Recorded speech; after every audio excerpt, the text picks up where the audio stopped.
राम शेतकरी मित्रांनो, आज आपण श्री छत्रपती संभाजीनगर जिल्ह्यामध्ये वैजापूर तालुक्यामध्ये आमचं प्रॉपर गाव असणारं गोंदगावमध्ये आहे. तर प्रगतशील शेतकरी भरत भाऊ सामूर्ते यांच्या प्लॉटवर आहे. तर मित्रांनो, व्हिडिओ बनवण्यामागे उद्देश असा होता की आम्ही हा जो प्लॉट आहे सुरुवातीला खूपच पाणी नसल्यामुळे पातळ उतार झालेला होता. आज प्लॉटची क्वालिटी खूपच छान आहे आणि सरीमधलं अंतरही खूप त्यांचं चांगलं आहे.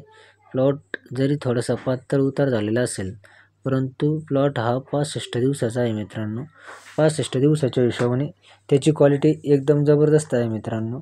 यामागे भरत भाऊ यांचे कष्ट आहे मित्रांनो. यांनी जैविक ट्रीटमेंट घेतल्या आणि एवढंही करून त्यांनी घेतलेल्या ट्रीटमेंटवर वेळोवेळी त्यांनी फवारण्याही केल्या आणि या कमी दिवसामध्ये आपल्याला प्लॉट चांगला डेव्हलप झालेला दिसतो. मित्रांनो, आजच्या व्हिडिओ बनवण्यामागचा एक उद्देश आहे मित्रांनो.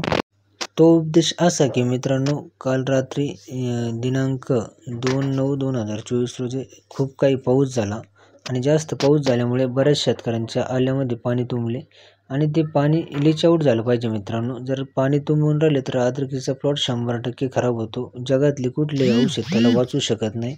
पाणी तुंबूच नये यासाठी आपण अगोदर प्रयत्न केले पाहिजे आणि त्यांचा असा आदर्श प्लॉट आहे की त्यांनी पाणी तुंबू नये म्हणून अगोदरच नियोजन केलेलं आहे.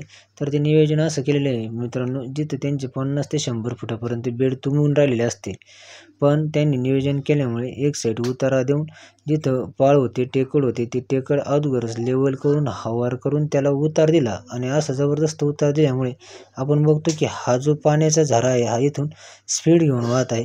म्हणजे याच्यात आणि त्याच्यामध्ये खूप काही मोठा फरक करून त्यांनी जबरदस्त उतार देऊन एकदम जबरदस्त असं नियोजन केलं आहे मित्रांनो. तर असं नियोजन केल्यानंतर आपल्या आल्या पिकाला सड, मर, कूज लागत नाही आणि ऑक्सिजन प्रक्रिया जबरदस्त होते. त्यामुळे प्लॉट एकदम सुंदर आणि छान राहतो. जय जवान जय किसान. नमस्कार.